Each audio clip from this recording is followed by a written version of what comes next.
Bueno, amigos del Mercurio, estamos en vivo, como le prometimos. Bueno, ya ustedes saben, todos los lunes, miércoles y viernes, entrevistas con el Mercurio. Y hoy tenemos una muy especial. Estamos haciendo un contacto con Buenos Aires, eh, con el historiador Felipe Piña, con el que yo en particular, se los confieso, bueno, siento gran admiración y sigo mucho sus entrevistas, sus videos en YouTube, en algún momento en la televisión abierta argentina, pública, y la verdad creo que va a ser de un gran aporte para todos los usuarios de Mercurio en nuestros distintos canales escuchar la interpretación de Felipe Piña de distintos temas, ¿no? De por qué estamos como estamos y de nuestra realidad histórica. Estamos en vivo para Facebook, YouTube y Twitter. Recuerda, Mercurio EC, y en el YouTube simplemente como El Mercurio. Bienvenido, historiador, y bueno, un saludo a nuestros usuarios que no solamente están en Ecuador y en el austro ecuatoriano, sino regados en Estados Unidos, en España, en el mundo entero. Bienvenido.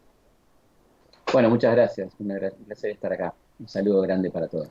No, gracias a usted por atendernos. Bueno, lo primero, nosotros queremos hacer un análisis bien chévere en cuanto a por qué estamos como estamos, la relación, ¿no?, entre nuestra historia y nuestra realidad.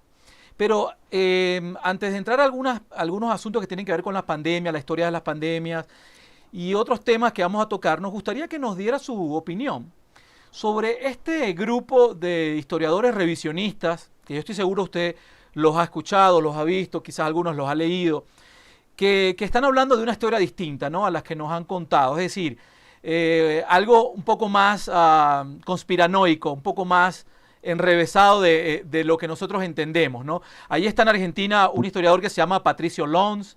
Aquí en Ecuador hay uno que Sí, se llama Francisco Núñez del Arco. En España, bueno, está María Elvira Pérez Roca, Pedro Insúa, que hablan de todo lo que hay detrás de la leyenda negra, de la hispanofobia. Y bueno, ellos hablan de que básicamente lo que se resume es que estuviésemos mejor si no nos hubiésemos independizado. Que básicamente Bolívar, Sucre, Miranda eran todos agentes ingleses que cambiaron el orden de la agente historia, total. sí, y terminaron haciéndonos más mal que bien. ¿Qué opina en general de este tipo de historia? Bueno, creo que es una historia que atrasa 5 siglos, digamos, ¿no? Y que además no hay ningún fundamento que diga eso y es completamente contrafáctico. El tema de qué hubiera pasado, sí, la verdad que en la historia no tiene ninguna importancia, ¿no? Pasó lo que pasó. Lo que podría haber pasado no tiene científicamente ningún arraigo, ni en historia ni en ninguna disciplina, ¿no? Lo que pudo ser, más bien es material de la literatura, no de la historia.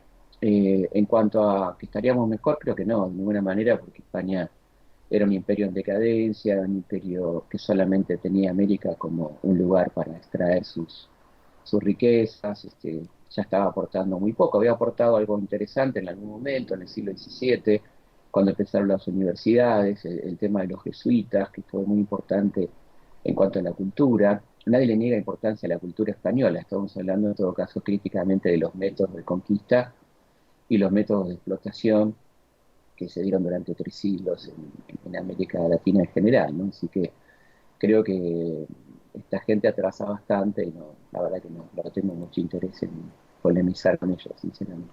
Claro, y la verdad es que es un tipo de argumentos que atrae mucho a todos los que se sienten, digamos, defraudados o frustrados por el sistema actual.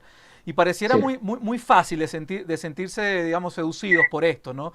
Por lo menos, sí, hace 2 días, Núñez del Arco publicó esto, lo voy a compartir con usted. Él, aquí en Ecuador, y ha escrito unos cuantos libros, ¿no? Y él decía básicamente, mostraba una foto de un reconocimiento que hace el ejército imperial británico a Antonio José de Sucre, como usted sabe, al mariscal de Ayacucho, en su muerte, ¿no? Es decir, y esto lo intenta atar al hecho de que, bueno, aquí están los británicos agradeciéndole a sus héroes que nos entregaron el continente, o por lo menos se la sacaron de las manos a los españoles. Y por supuesto, bueno, piensan que Miranda, Bolívar, que San Martín eran todos agentes ingleses provenientes de la logia Lautaro y todo el tema. ¿Qué se le dice a la gente que se deja seducir por este tipo de información? la verdad que a los que escriben eso, mucho para decirles no tengo. A los que leen eso, les digo que realmente se informen, que no se dejen seducir por este tipo de cosas y que En todo caso, los latinoamericanos no tenemos que discutir qué tipo de dominación nos conviene, porque esta gente está planteando que nos conviene la dominación hispánica y otros plantean que nos conviene la dominación inglesa. Evidentemente optamos por la independencia, ¿no? Con gente muy valiosa como Bolívar, como Sucre, como San Martín, como tantos otros, ¿no? Ah, Así que la verdad que volver a hablar de esto en este momento, además, me parece que sí, es por lo menos insólito, realmente insólito, ¿no? Además, ciertamente había vínculos con Gran Bretaña, por supuesto, era la potencia hegemónica del momento. Ninguna nación independiente podía pensar en no tener vínculos comerciales, económicos con Gran Bretaña. Era ridículo pensar en un estado de autonomía absoluta de un continente que no era para nada autosuficiente, que tenía que depender de las manufacturas importadas, que también iba a necesitar créditos para empezar su vida autónoma e independiente, que Inglaterra, por supuesto, tenía intereses de dominación, es obvio, lo ha hecho en todo el mundo, pero que América Latina trató de sortearlos como pudo y también tuvo traidores que estuvieron más cerca de Gran Bretaña que de otra cosa, pero que esos no fueron ni San Martín, ni Bolívar, ni Sucre, ¿no? Así que creo que para mí es una discusión terminada, que no sé a qué viene todo esto, ¿no? Pero poco viene a lo que vos decís de buscar las teorías conspiranoides, de que nada fue como se dijo, que como decimos en Argentina, garpa, ¿no?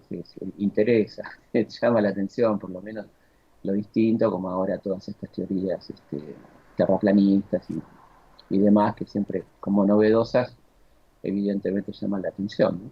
sí. Y bueno, muchos saludos para el historiador Felipe Piña, Carlos Julio Gordillo, un espacio de buenas entrevistas, felicitaciones al invitado Juancito Vergara, saludos desde Newark, New Jersey, María Mendoza desde Chile también nos manda saludos.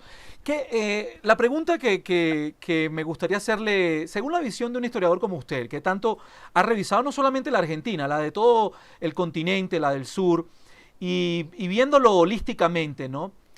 Es una pregunta complicada y muy general y filosófica, pero ¿por qué estamos como estamos? Eh, no Es sé muy si... difícil de responder, Sí, y muy muy difícil de difícil de responder. responder. Pero se Creo que lo... hay un elemento en común, sin embargo, que nos puede ayudar a pensar, que tiene que ver con una cuestión casi común en América Latina, que ha sido el gran egoísmo de las élites dominantes, ¿no? No siempre gobernantes y dominantes permanentemente, que han pensado muy poco en sus países y mucho en sus intereses, ¿no? Entonces uno ve que, por ejemplo, se desarrollan los ferrocarriles más que en beneficio del país, en beneficio de determinadas compañías, de determinados intereses, gran cantidad de corrupción en aquellos momentos con conformación de los estados nacionales, y poco pensar en el país. O sea, la ausencia en general, ¿no? En general, de burguesías nacionales comprometidas con el desarrollo nacional, con unos esquemas muy extractivos, muy extractivistas, que crearon poco empleo, que no fomentaron la industria. A diferencia, por ejemplo, de los Estados Unidos, que tuvo otro tipo de burguesía, una burguesía cuya suerte estaba totalmente ligada a la suerte del país. Habían elegido un modelo autónomo desde el momento de las 13 colonias prácticamente. Entonces la suerte económica de esa gente estaba vinculada a la suerte económica de sus territorios. Y además, fíjate vos la diferencia en el reparto de tierras, por ejemplo, con la conquista del oeste, ¿no? La campaña del oeste, o la famosa ida hacia el oeste, eh, donde Hacia... la tierra se ha repartido en pequeñas proporciones, de no más de 30 hectáreas, a los famosos farmers, que además tenían que necesariamente hacer un cultivo intensivo, no extensivo, porque era poca tierra, tenían que tecnificarse, y hay hubo un vínculo directo entre campo y industria. El campo generó la industria, no hubo ninguna contradicción, como en otros momentos en otros países de América Latina, que es bastante frecuente esta contradicción, o campo o industria, ¿no? O un modelo puramente exportador basado en las materias primas, o un modelo industrial que parece lejano, curioso, extraño, cuando en realidad puede ser perfectamente complementario, ¿no? Entonces, Sí. yo creo que este es un poco un análisis en el poco tiempo que tenemos como para pensar, ¿no? Si hubo evidentemente falta de patriotismo durante mucho tiempo en momentos fundacionales de nuestros estados, ¿no? En momentos de, yo creo que fundamentalmente a partir de la década del 60, 70, del siglo XIX, cuando nos vamos conformando como naciones, ya habiendo atravesado guerras civiles en general y muchos conflictos, aparece la conformación de naciones muy temprana, en algunos casos en América Latina, a veces más temprana que en Europa, que por ejemplo a la gente le va a asombrar, ¿no? Pero el Estado argentino en 1862 se conforma como Estado unificado y Alemania en el 71 y Italia también, digo, ¿no? Dejando de lado la historia previa, pero quiero decir que hay estados que son más o menos, se van constituyendo en el momento que se van constituyendo los estados europeos unificados, ¿no? Como dice la historia, la época de la unificación de los estados, donde dejan de ser principados o dejan de tener esas divisiones y van conformando las unidades nacionales, como la famosa unidad italiana o la famosa unidad alemana, por ejemplo, que se da en torno a los años 70 del siglo XIX, ¿no? Sí. Y quería que insistiéramos en ese punto de las oligarquías, ¿no? Porque yo siempre he tenido la curiosidad por la historia de los ferrocarriles en América, ¿no? Es decir, teníamos una gran historia de ferrocarriles, estaba cruzado el continente, hay una gran conexión. Y bueno, Argentina es un buen ejemplo de ello. Pero una vez que, bueno, aparece Rockefeller con el caucho, con el neumático, con el vehículo, con la gasolina, todo esto se viene abajo, ¿no? Y perdemos autonomía y perdemos fuerza como países y como continentes. ¿Cómo lo reflexiona o qué análisis podemos hacer de eso como parte de nuestra historia y lo que tenemos y no tenemos hoy?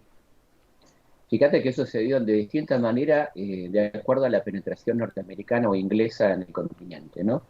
En el caso de Ecuador, de Colombia, de Venezuela y otros países se dio más rápidamente el pase al automotor, al vehículo automotor de transporte, porque la penetración era mayormente norteamericana, lo que ellos llamaban del Caribe para abajo, ¿no?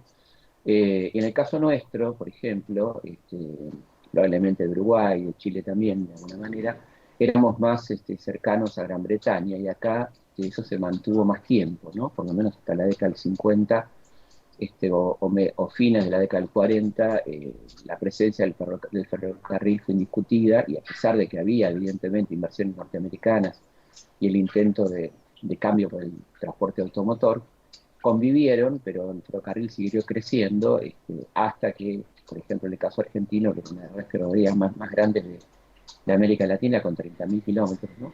Empezaron a desguazarlo en los años 50, cuando ya sí el capital norteamericano era hegemónico en Argentina, y bueno, finalmente en los años de Menem, en los años 90, directamente destrozaron la red ferroviaria argentina, ¿no? Sí, Teniendo en cuenta que para ese modelo productivo, que era el modelo neoliberal, no hacía falta, evidentemente, un corredor ferroviario tan grande, porque para ellos lo importante era convertir al país en una especie de centro financiero, ¿no? Importador, con poca industria, o sea que también tiene mucho que ver con esto, porque el ferrocarril es un gran desarrollador de la producción local y del mercado interno, ¿no? El sí, gran ejemplo nuevamente son los Estados Unidos, ¿no? Donde los ferrocarriles no tienen un diagrama de concentración, sino de conexión. En el caso de la mayoría de las naciones latinoamericanas eran ferrocarriles que tenían, muchas veces hechos por los británicos, que tenían la idea de llevar los productos de la zona de producción al puerto, con la idea extractiva de la que venimos hablando. En cambio, en los Estados Unidos eso se llama forma de abanico, de alguna manera, y en el cambio Estados Unidos es forma de telaraña, es decir, una interconexión tremenda entre todos los estados, entre todas las ciudades, con mucho tránsito de pasajeros y mucho tránsito de productos para el consumo interno, lo cual mm, habla de dos modelos completamente antagónicos, ¿no? Un modelo hacia adentro, que después será hacia afuera, pero primero hacia adentro y fuertemente consolidado, uno podría decir hasta 1890, 1900, y otro que siguió siendo un modelo esencialmente hacia afuera, pensado por los diagramadores como un modelo extractivo, básicamente, ¿no? claro. Sacarnos la materia prima y devolvernos los productos terminados.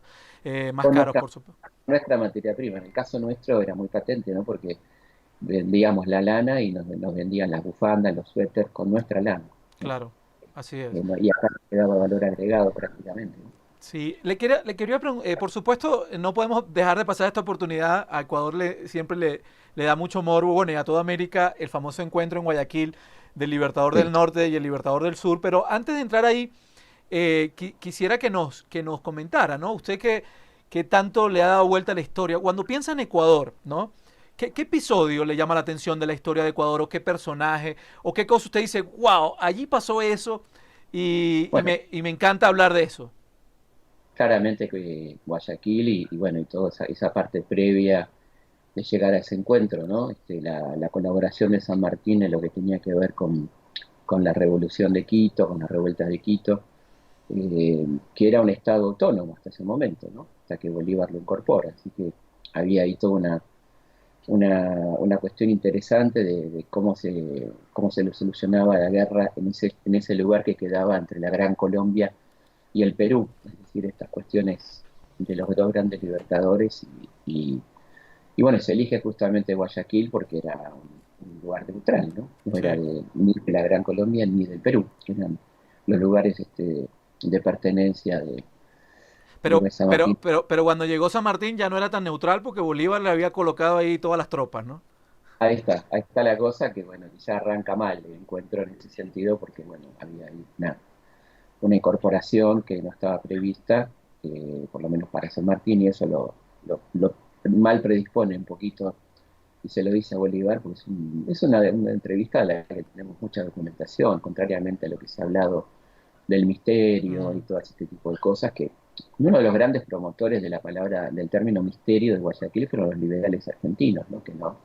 Que no querían admitir que a San Martín lo dejan solo, mientras Bolívar tiene un gran estado detrás, que es la Gran Colombia. San Martín va solo, porque en el Perú han hecho una revuelta contra él y han derrotado a Monteagudo, que era su primer ministro. En Argentina gobierna Rivadavia, que era su enemigo mortal. Así que San Martín va en un estado de protección absoluta a Guayaquil y es lógico le plantea a Bolívar ser su segundo, porque evidentemente lo ve mucho más poderoso y mejor plantado política y militarmente, ¿no? Entonces, lamentablemente no se llega a un acuerdo y se discute bastante en torno a cómo se va a organizar América, cómo se sigue la guerra. San Martín es realmente muy generoso porque le deja a todos sus hombres, gente muy importante como Monteagudo, que va a ser luego su secretario.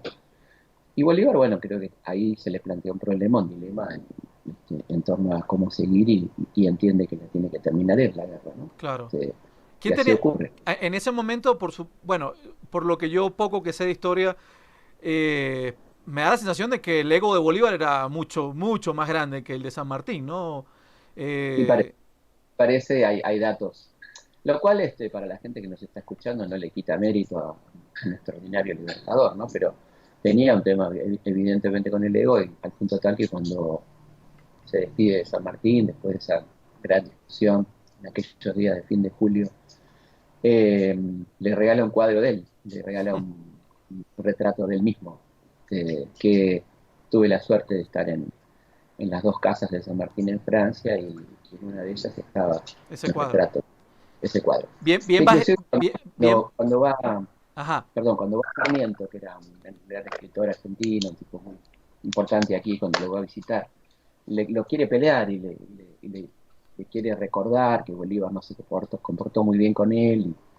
Y entonces San Martín directamente lo conduce al lugar donde está el cuadro y le dice, acá tengo el cuadro del Libertador de América, ¿no? Como para taparle la boca. Siempre hubo gente que intentó que la gente se pelee, han visto sí, ustedes sí, y sí, sí. siguen viendo, ¿no? Pero bueno, yo creo que después se contó cómo fue esa entrevista, de qué se habló, de los modelos de gobierno. San Martín creía en una monarquía temperada, a distintas. En traer a un príncipe europeo a gobernar el Perú. Sí, también estaba la idea original de Miranda, ¿no? De un heredero de la casa de los Incas. Eh, pero por supuesto era una monarquía puramente simbólica, con un parlamento, porque entendía que iba a haber una guerra civil compleja y que había que tener un gobierno fuerte, y el gobierno fuerte, él también lo pensaba Bolívar, era una república fuerte, lo que llamaba una república fuerte, que en todo caso era lo que él planteaba, no terminan de ponerse de acuerdo en eso y tampoco en cómo seguir la guerra, así que hay un gran desacuerdo ahí, pero sí, en definitiva, en que hay que terminar esa guerra lo más rápido posible y el tema está en el Perú, por supuesto, ¿no? En el sur del Perú y terminar de consolidar el triunfo. ¿Cuánto duró la reunión? Yo tengo entendido que unas 9 horas más o menos, ¿no? 10 horas. Fueron dos o tres reuniones y una muy larga de una 9, a unos dicen 9, otros dicen 10 horas. La verdad que a todos nos encantaría ir tener la máquina del tiempo para estar un Claro. ratito Sí, y ver qué en- pasó, los pormenores, porque sí. bueno, se tenía mucho respeto, se venían escribiendo, se venían siguiendo las carreras uno del otro, ¿no?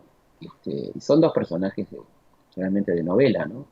Cuando uno lee el libro de García Márquez, El general en su laberinto, que es un libro muy apegado a la verdad, ¿no? Pero el personaje es un personaje de realismo mágico, Sí. realmente, ¿no? Y esa también tiene toda su historia increíble, desde el niño que combate contra los moros en África, y bueno, así que se estaban viendo dos leyendas también, ¿no? Estaban encontrando dos leyendas ahí en ese hermoso encuentro en Guayaquil, Y complejo, pero ¿no? Porque sí, tan deseado.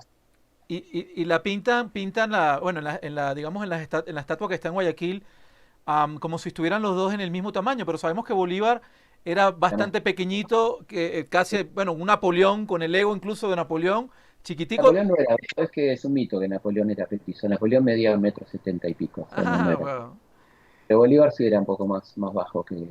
San Martín medía 1,73 más o menos, y Bolívar andaba, era, creo que por 60, bueno, una cosa así. Sí, entendemos. se ve, por ejemplo, en su calzado, ¿no? El tamaño de su calzado, cuando vas a los museos en Caracas o en Bogotá, y lo podés ver. Ah, Lo de las camas es una cosa que no hay que guiarse, porque la gente a veces, ¿qué cama chiquita? A veces eran camas de sentado, la gente dormía, tenía algún problema pulmonar, que era frecuente, y las camas eran camas con respaldo, donde son muy chiquitas, y uno dice, evidentemente acá dormía un enano, ¿no? No, sí. no es tan así, había unas camas que tenían esas características médicas también. Entonces, qué podemos concluir de la reunión de Guayaquil? Hablaron de modelos de gobierno y Hablar al final del día, ¿qué terminaron de concluir estos dos de grandes? Terminado de concluir que San Martín iba a colaborar, que le ofrece ser su segundo, que quiere participar en el final de la guerra, porque entiende que Bolívar está mejor parado, está con más apoyo, con más tropas. Eh, y bueno, Bolívar dice que no puede aceptar tener un segundo como San Martín, lo cual puede ser tomado como algo sincero o puede ser tomado como una excusa. Lo cierto es que no ocurre, pero de todas maneras San Martín le deja toda su tropa y los granaderos, y a su mejor gente, ¿no? Los mejores colaboradores. Y después, bueno, después dejando pasar un tiempo, le escribe una carta muy interesante donde un poco le critica cierta avaricia, ¿no? Cierta cuestión de no haber sido un poco más solidario, un poco más amplio en esa negociación. Le reitera su respeto, su admiración, y le critica de haber sido tan duro en esa negociación y no poder llegar a un acuerdo que los deje mejor a los dos y poder terminar la guerra juntos y ese tipo de cosas. No puedo pasar, no, Nunca más hubo una palabra de crítica de parte de San Martín, y hubo de parte de Bolívar admisión en alguna carta, admisión de haber estado un poco equivocado en esos claro. planteos. No puedo dejar pasar esta entrevista sin preguntarle a Felipe Piña por dos de mis personajes favoritos de la historia. Yo creo que bueno, a mí me genera mucho más ilusión pensar y soñar en ellos que en Bolívar y San Martín. Le quiero preguntar por Francisco de Miranda, ¿no? El primer gran viajero que tiene unas historias increíbles, hablaba un montón de idiomas, tiene su nombre Sí, en el Arco del Triunfo en París, bueno, sí, se pudo convivir con las zarinas, con grandes reinas y reyes, al mismo tiempo también hay una imagen de él de conspirador que fue a buscar créditos en todas partes para sacar a los españoles. ¿Qué piensa Felipe Piña cuando piensa en el primer, bueno, lo que conocemos nosotros los venezolanos como el primer gran hombre universal, Francisco de Miranda? para mí es un grande, ¿no? Es el precursor, como se lo llama. Me parece que fue el primero que pensó en esta Gran Colombia, porque él fue el autor de la idea de la Gran Colombia, de un país que iba del sur, de lo que hoy es el sur de los Estados Unidos, que era todo el territorio mexicano, hasta Tierra del Fuego, el único país, ¿no? Un gran estado, justamente con un príncipe inca a la cabeza, con un gran parlamento, gobiernos regionales y un gran parlamento coordinador de todo lo que era este inmenso territorio, extensísimo territorio. Un hombre que fue fundamental como propulsor, muy admirado por San Martín, muy admirado por Bolívar, por Higgins, por nuestros patriotas, gente que estuvo en su casa, ¿no? Ahí en Londres, donde está, no hay una muy linda placa que habla de Liberator, dice, igual que en la casa donde paró San Martín. Así que para mí un personaje fundamental, con un final injusto, ¿no? Digamos, con esa rara negociación de entrega de Miranda Sí. que a muchas dudas. Que muere en la Carraca, en España, En eh, la- entregado, ¿no? Eh, Entregado injustamente para mí, ¿no? sí, Porque se le acusaba de mala praxis militar y, bueno, una cantidad de cosas en esa complejísima guerra de la independencia mezclada con guerra civil que tuvo en ese momento lo que hoy es Venezuela y lo que era la Gran Colombia, ¿no? y Con- Bolívar hizo algo similar con un héroe venezolano muy querido, localista, no sé si lo ha escuchado, lo más seguro que sí, Manuel Carlos Piar, que era un Ujú. hombre más de pueblo, aparentemente recibió el galardón de general en jefe por su propia tropa, una especie de superhéroe, pero del pueblo, no tenía poder, no tenía dinero, y fue el que liberó la primera provincia en Venezuela, la provincia de Guayana, que casualmente fue la estrella, la última que se colocó en la bandera de Venezuela. Un héroe pardo, ¿no? No era blanco, no era criollo. Claro, bueno, también hay que recordar que Bolívar era un mantuano, ¿no? Era una persona de la, de la alta Sociedad, oligarquía, claro, de la alta sociedad, en algún punto. También así es. eso define un poquito algunas cosas. Le- le- Segura. del otro personaje que le quería preguntar, bueno, también, sobre todo del final, ¿no? De Artigas, ¿no? Que, bueno, muere como casi todos, ¿no? También medio exiliado, si no decirlo por completo, repudiado, olvidado. Y que, bueno, esa historia no me termina de cuadrar de Argentina y de Uruguay, de los orientales, que, bueno, para el sueño de Artigas era lo mismo, o sea, no había una diferencia entre Uruguay y Argentina. ¿Qué nos comenta a todos los que nos ve sobre este gran hombre? Bueno, para mí Artigas es uno de los más grandes personajes del Río de la Plata, y lo digo no para disputarle la, la propiedad a los uruguayos, porque por supuesto nació en Uruguay, es prócer nacional, pero tuvo mucho que ver con la historia argentina. Él creó el protectorado de los pueblos libres que abarcaba lo que hoy es oriental, lo que hoy es Uruguay, que es la banda oriental, sumado a las provincias de Entre Ríos, Corrientes, Santa Fe, Córdoba, así, la mitad de la actual Argentina estaba bajo el protectorado de Artigas, que era un hombre muy moderno, con ideas federales tomadas de los Estados Unidos, esta idea del reparto del poder por regiones, un gobierno justo, la idea de una reforma agraria, la protección de los pueblos originarios, bueno, la libertad civil, una cantidad de cosas que aplica en su periodo de gobierno, muy accidentado, muy atacado por los terratenientes porteños, por el llamado directorio, que era un gobierno de la oligarquía porteña, que atacaba a Artigas porque temía profundamente que ese modelo que le estaba planteando del otro lado del Plata se trasladara a este lado. Y bueno, y hacen tanto que finalmente favorecen la invasión portuguesa, logran la división de los propios patriotas en torno a, a la concepción que tenían de Artigas, y es un hombre que queda solo, derrotado, injustamente, y bueno, y 20 años de exilio, de ostracismo, podríamos decir, en Paraguay, con bastante silencio, y siempre, por supuesto, bregando por la unidad de los pueblos del Plata, ¿no? Nunca quiso la independencia, jamás la quiso, siempre hablaba de la unidad, pero bueno, evidentemente los intereses económicos tuvieron más, era muy fuerte ahí también la presión británica, ¿no? Para que para que Uruguay se convirtiera en un estado tapón entre Brasil y Argentina, y bueno, así que ahí se movieron muchas piezas diplomáticas Y la, ajenas a la... y la tristeza que da ese cuadro de San Martín con solo 40 años, el cabello blanco, como acabado, montándose en el barco, yéndose con su Sí. hija. Cada vez que ve ese cuadro, ¿qué le viene a la cabeza a Felipe Piña? Porque pareciera que es el cuadro de la derrota. Se puede interpretar de muchas formas, pero ¿cómo lo interpreta No sé usted? si, no sé si la derrota, es el cuadro de la ingratitud. Yo no creo que él se sintiera derrotado, ¿no? Se siente con una profunda ingratitud, muy perseguido políticamente por los unitarios, los liberales de Rivadavia en aquel momento, que lo echan prácticamente del país, ¿no? Nada más y nada menos que el padre de la patria, lo echan porque era un personaje peligroso, porque estaba para ellos, ¿no? Estaba buscando una alianza con los caudillos, había tenido buen vínculo con Artigas y demás, entonces aparecía como un hombre en peligro, y le inician una campaña de calumnias tremendas en la prensa local, y él decide, harto un poco de tanta ingratitud, de que no lo reconozcan, que incluso lo amenacen con un juicio, todo amañado, y decide entonces partir a un exilio muy largo, de 26 años, que primero va a Bélgica, después en Francia finalmente.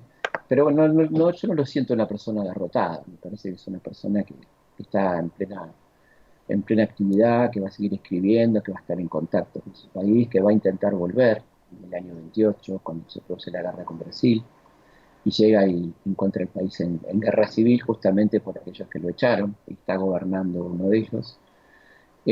Así que bueno, decide definitivamente irse al exilio, ¿no? Pero Sí. es un exilio activo, es un exilio de permanente contacto con su país, de apoyo a las cosas que le parecen bien, de crítica a las cosas que le parecen mal, como una persona que está como por encima, ¿no? Recibiendo a unos y otros, a unitarios y federales, en su exilio.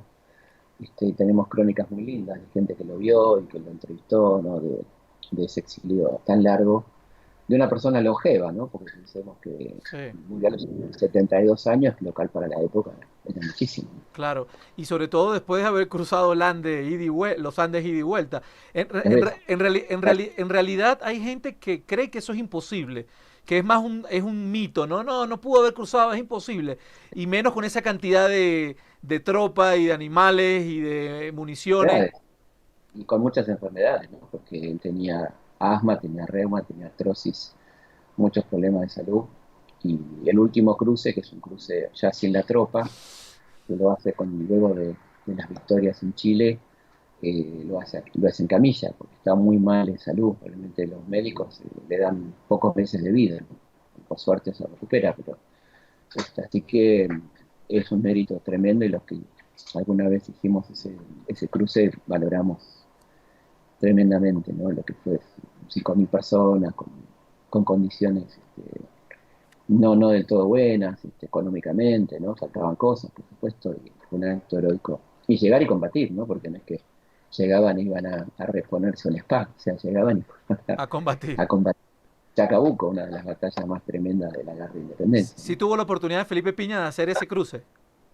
Sí, sí, realmente increíble, fantástico. ¿Qué nos cuenta Ese, de esa experiencia? bueno, es una experiencia única de mucho, muy espiritual, podríamos decir, ¿no? Mucho de sentir, primero de no tener derecho a quejarte, porque tenés frío, tenés temas, pero vos pensás en lo que hizo esta gente con con esas situaciones y en esas condiciones, que uno hace silencio y trata de sentir ese contacto con ese lugar único, ¿no? Es un lugar Claro. extraordinario. La segunda cordillera más alta del mundo, ahí hay picos de 6.000 metros, ¿no? 6.000 y picos, algunos como la Concagua 6.900. Y sí, es una sensación única y de mucha admiración por esa gente, ¿no? Por esa Cuando, admiración porque no solo por San Martín, porque San Martín se encargaba mucho de hablar de que era una epopeya colectiva, ¿no? Él nunca dijo yo crucé los Andes, nunca, no era un Napoleón, un tipo engreído en ese sentido, y hablaba de una manera muy interesante, porque fíjate que los partes, él dice compañeros del ejército de los Andes, ¿no? Él se pone en el mismo nivel y eso también emociona, ¿no? Me acuerdo mucho de ese hermoso poema de Bertolt Brecht, Cartas de un obrero que lee, que él dice, preguntas de un obrero que lee, ¿no? Él dice si Keops construyó él las pirámides, si Napoleón combatió él Waterloo, solamente entonces habla del colectivo en la historia, de la importancia de la gente que hizo la historia, no solamente sí. los principales o las cabezas. Ya estamos llegando casi al final de la entrevista, pero bueno, quiero recordarle que usted cuando vaya a comprar un libro de un historiador sepa que hay historiadores que cruzaron los Andes y otros que no, unos que son más ratones de biblioteca y otros que en realidad quisieron sentir lo que sentían nuestros libertadores cruzando los Andes y uno de ellos es Felipe Piña. No sé si hay muchos otros, yo no sé, pero Felipe Piña lo hizo.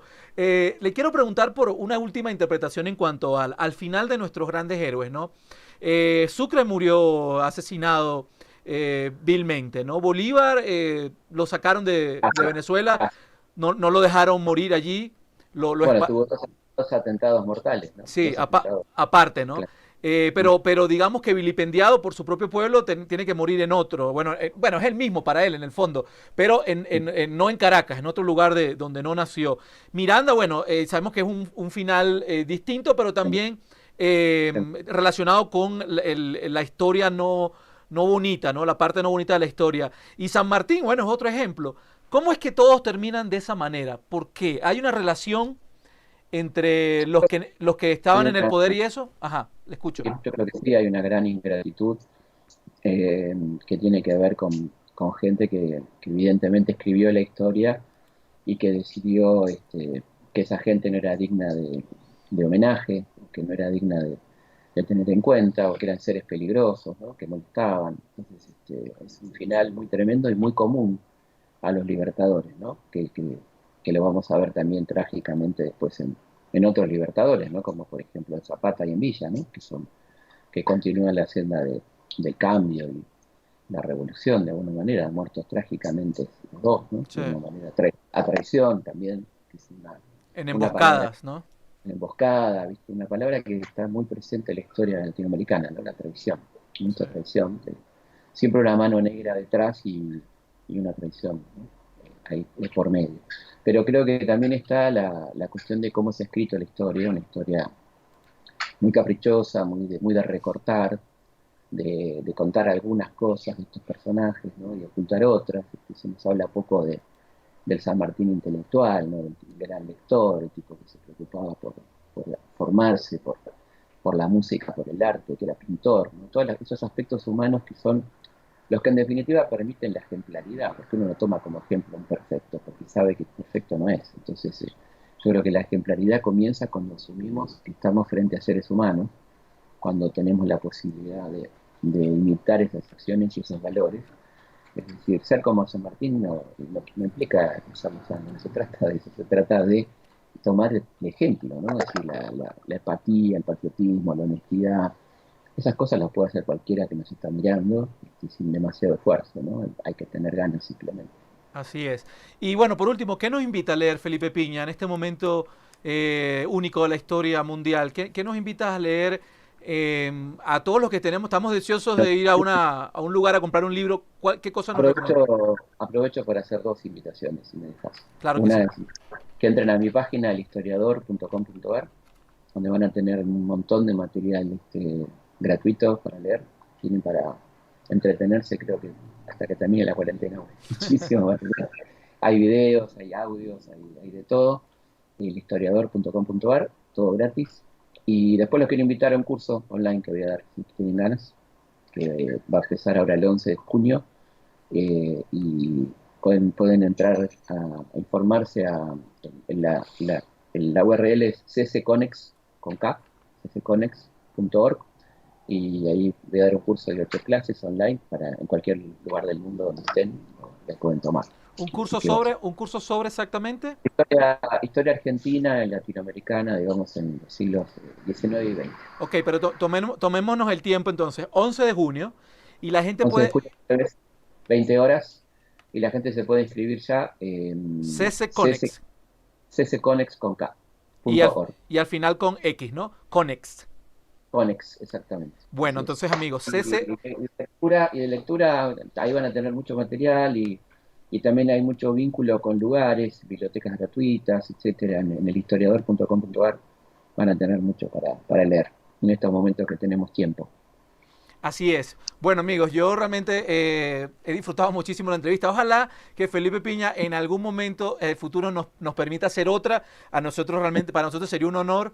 Estoy seguro que mucha gente lo disfrutó y toda la gente que la va a ver en YouTube aún más. Entonces le mandamos un fuerte abrazo a Felipe Piña, a todos a ustedes amigos que estuvieron allí y recuerden, 11 de junio a las 20 horas, ccconex.com, un curso con Felipe Punto Piña org, que sí, que creo que punto. org, ORG. Ah, no punto .com, punto .org. Recuerden, ccconex con K y X Exacto. al final, punto .org de organización, ORG. Y creo que no va a tener ningún tipo de desperdicio, totalmente recomendado. Le envío fuerte abrazo y muchísimas gracias a ustedes amigos por estar allí. Un abrazo a toda la gente de Ecuador y a toda la gente que nos está